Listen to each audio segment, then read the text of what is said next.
Yeah, so Women Who Code, we serve 290,000 members around the world. And before the pandemic hit, we were almost entirely in person. And so we were Wow. serving members in 20 countries. Today, we're serving members in 134. Welcome to 20-Minute Leaders. Just sit back, relax, and learn from the leaders of today. It's a journey. Each one is different, unique, inspiring. Let's get started. This episode is powered by J Ventures, a community-driven VC fund in Silicon Valley, in partnership with Lomitech, and sponsored by Homeward Ventures, Hippo Insurance, Upwest, Hillel at Stanford, Leap, and Birthright Excel. Welcome to 20-Minute Leaders. It's not every day that I get to speak to somebody who's making an impact on hundreds of thousands of people around the world. Meet Alaina Percival, CEO and co-founder of Women Who Code. Under Alaina's leadership, the organization has grown to serve 290,000 members in 134 countries. Alaina is an accomplished tech speaker, appearing at WSJ.d Live, CodeMotion Milan, Grace Hopper, Columbia University's Social Enterprise, and more.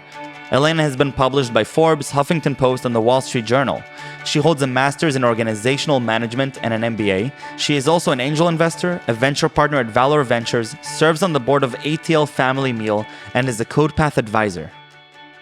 Alaina Percival, thank you so much for joining me on 20-Minute Leaders. Welcome to my show. How are you? I'm doing great. Thank you for having me. Thank you so much for joining me. I know how busy you are, and I really appreciate it. You've done incredible things, and I can't wait to pick your brain in these 20 minutes about your work in the tech ecosystem, but more importantly, your work with Women Who Code and the scale that you reached, which I'll let you describe it in a second because the numbers are just ginormous. And if I say them, nobody will believe me. It's an incredible impact, and so I'm excited to hear both, why you're choosing to spend so much time on it, and sort of the entrepreneurial process, because you're also in venture capital and your full-time position. So tell me a little bit about your upbringing and your entrance into the tech world, and what brings you to create and now be the CEO of Women Who Code. Yeah, so I took a roundabout way to the tech industry. I started off my career in traditional business. I ended up moving to Germany right out of college with a congressional scholarship. And so I spent 1 year there and was able to get a job at Puma, the shoe company.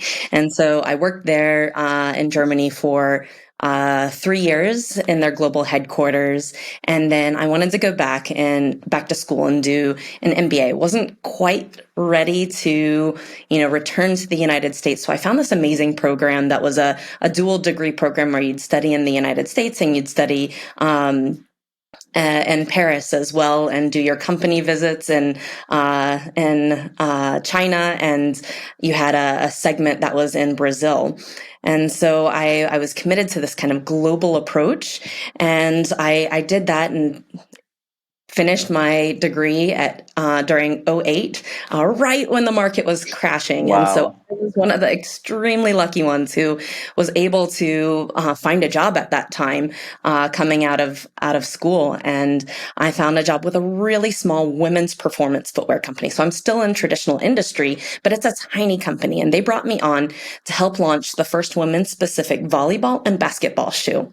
So I'm getting into that women's empowerment space in a professional manner. I think that was always something that was personally important to me. But I was in this teeny tiny company, and with Nike and Mizuno immediately being our biggest competitors, I had to learn to think differently. And that was as technology and social media was emerging. And so that I started to pull on. And it really felt to me like working at a startup. So shortly after that, I had the opportunity to move to the Bay Area, and that's one of those places that, if you get the chance, just do it. And so I did, and I had this amazing career, and I was stalling out in San Francisco because I wasn't coming from Facebook. I wasn't coming from the tech industry. I wasn't coming from, Google or any of the top tech organizations, and I needed to translate my skills. So I started learning to code. I built side projects. I built, just cool programs that I personally was using. And I sort of found my way to the tech industry in a community aspect, and just found that my organizational management background and community building background led really well to Women Who Code, as it was just emerging. It was kind of starting off as this small, just amazing community in San Francisco where, we were supporting each other. We were having a great time. We were making friends. And then the world started talking about teaching girls to code and teaching women to code. And we were in the industry, and one of the huge barriers was constantly needing to prove actually that you were at just the level that you were at, not even proving that your potential could be so much more. And so this amazing conversation of teaching girls to code, teaching women to code without elevating the woman in the industry is a threat to her. And so we said, hey, we need to tell our story as well. And I realized at that point in time that supporting women to excel in the industry was just as important as getting women in the industry and getting girls to pursue. So that's where the nonprofit, the idea around it kind of came together, in the mission and the vision of seeing a world where, women are better represented as technologists and leaders. So, at the end, most nonprofits, they have an impact, but the impact doesn't nearly reach the scale that you've had. Walk me through the point where you're at, where you're deciding, okay, this is a mission. This is something that needs to be on a global level.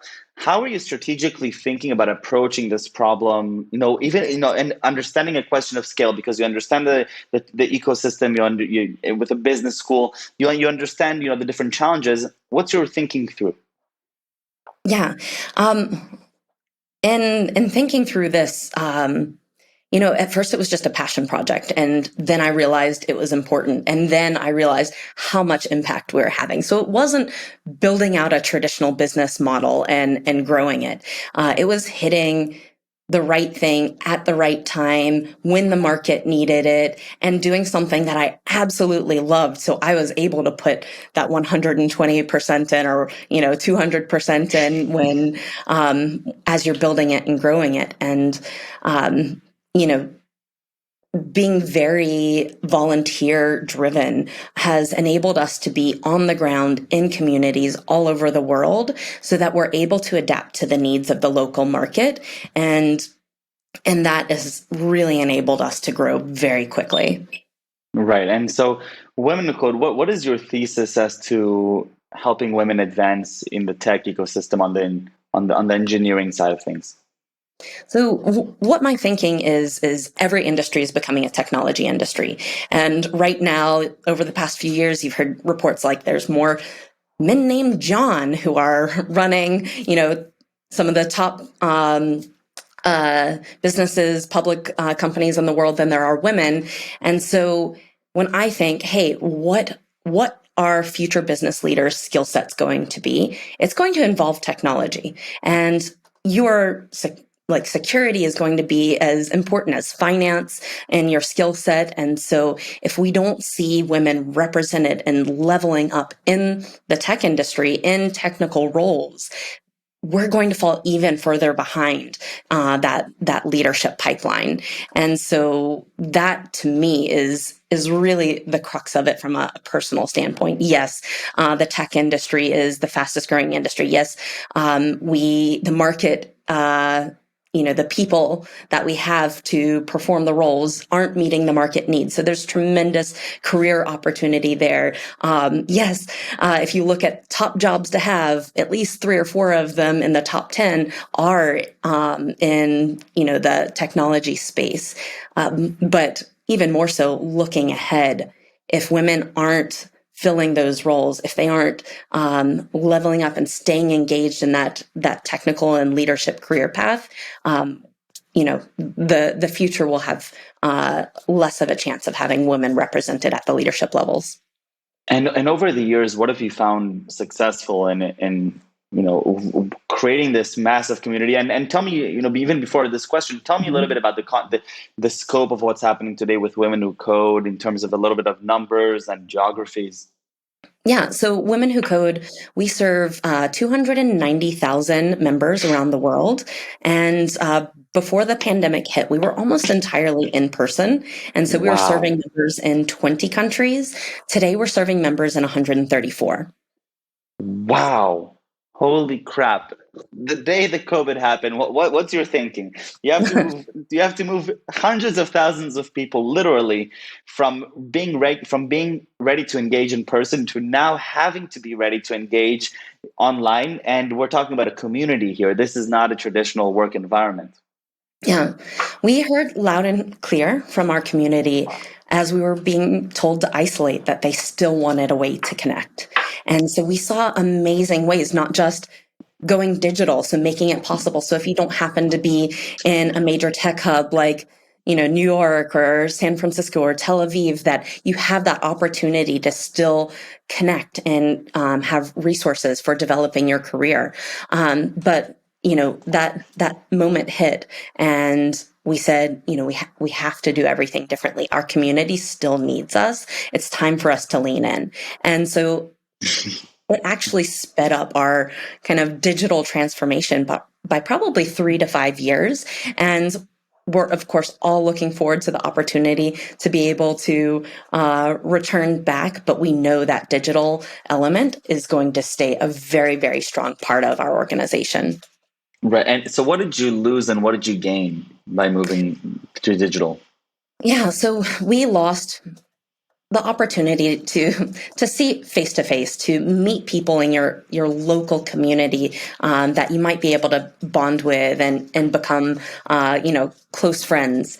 But we've moved it into the digital space, and so now, if you're a single mom and don't have your evenings free, you can still have access to our events online. If you happen to be in a smaller town where Women Who Code wasn't having events, you have access to our programming. And then further, because it is all digital now, we're recording everything. So our YouTube channel Uh, has exploded over the past year, and you have all of this rich on-demand content that you can watch, the whole hour. You can watch, in 5-minute segments. You can revisit things that were especially interesting to you. And so while we're serving this community, it's just opened us up to anybody who needs access to it when they need access to it. So if as the CEO you had to draw some red lines or things that are so critical to your mission and to the work, did any of those get damaged through moving to digitalization? In other words, I understand that there are different drawbacks to what happened in moving digitally. I'm trying to also understand, are there some really critical things that we've lost, or are there just more things that we gained? Yeah. Um, I mean, I would say that last year, the entire year felt like kind of adapting in a place of fear. We had no idea what was coming, how long it would last. We saw all of our sponsorships dry up in a month. And this is how we're able to Wow. provide our programming for free. So coming into this year and seeing that, hey, actually, a lot of tech companies had some of their best years ever. And moving forward and seeing, hey, we can do something entirely different. It actually just unlocked people's minds to be able to say, we don't have to do things the way we did. And that's something that Women Who Code has been pushing forward since the beginning, is just because the rules were set this way by some group of specific people over, the past 50 or hundreds of years, we can think Right. outside of the box. And forced radical transformation enables, you to be able to think, I can do it entirely differently. And so I'm very excited about the possibilities that have come out of this forced time of transformation. But we have to be thinking that way. We have to be thinking, how can it be better? Otherwise, we're just going to repeat the same mistakes. We're just going to pull forward what is ready to be shed. Right, 100%. And so for people that are interested in either nonprofits or working on any projects that are non-trivial and make an impact, what did you learn over the last 9 years or so that would be that are non-trivial, that would be beneficial for young entrepreneurs that want to come in and have that dramatic impact and reach anything close to the scale that you've reached?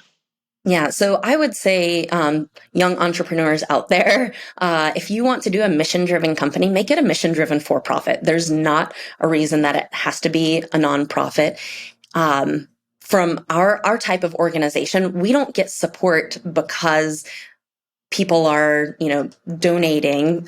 We get support because of the services that we're bringing and providing to companies in our community. And you can build something that you own, that you can have invested in, that you can stand on the stage of the New York Stock Exchange and ring the bell because you've brought your company public. And so I would say there's my learnings from running a nonprofit is it doesn't have to be a nonprofit. You can create amazing change in the world. You can bring a mission forward, and it can be something that is building, personal wealth for you as well. So what's next? What's the vision? The next thing that I really want to be tackling with Women Who Code is closing the leadership gap at the first rung. And the main reason that this really needs focus is because women are judged on their experience and men are judged on their potential, just as a kind of a societal norm.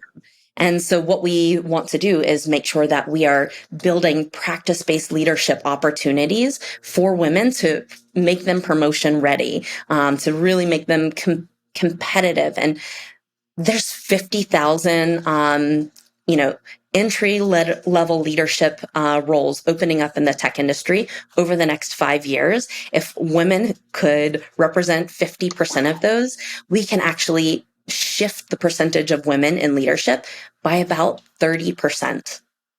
And Wow. doing that in 5 years is mind-blowing. Unbelievable. Alaina, thank you so much for taking time to share with me. I want to take you back for a few minutes to your personal journey and your childhood specifically. What really fascinated you growing up? What really drove your curiosity? I've always been an adventurer and someone who likes to try new things. So I get involved, I get excited about something, and I want to move on from it pretty quickly. So we were talking at my company about a favorite memory, and a favorite childhood memory for me was a road trip that I just took, a solo road trip with my mom. I was the navigator. We went all the way from Atlanta, Georgia up to Maine, which is a multi-day trip, even if you're driving for 6 to 8 hours per day.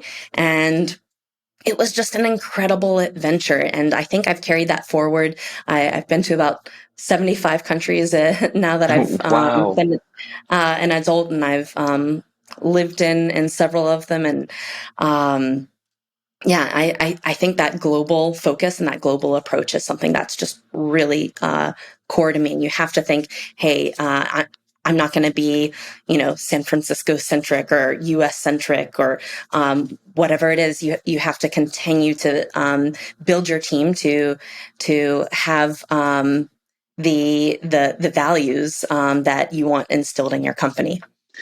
And if you were to look at the different things that you're doing today, and your day by day, and what are some things that really inspire you in everything that you do? Yeah. I feel like my role shifts from day to day, but having the opportunity to really dig deep with our team and make sure that inclusion is at the core, both internally and externally, that's a process that we have been focusing on ourselves and bringing in external experts to hold us accountable and help continue to push us forward for the past couple of years. I love the opportunity to interact with our volunteers and learn about how it impacts their careers. Some of the really amazing things that I hear is, our Mexico City director, within 1 year, her salary increased by 200%. We had one of our directors in Atlanta, Georgia, and when she first started, she was, master's in CS, but incredibly shy. She stood at the front of the room, became a leader, and within 1 year, she was invited to give tech talks to standing room only crowds. Wow. Unbelievable. Thank you so much for sharing all this amazing stories with me. I think it's just incredible. And 3 words that you would use to describe yourself. Grit, optimistic, and passionate. I love it. Alaina, thank you so much. This was great. Thank you for the great work that you're doing. I think it's very inspiring, and stay safe and stay healthy. Thank you. Thank you very much. You as well. Thank you.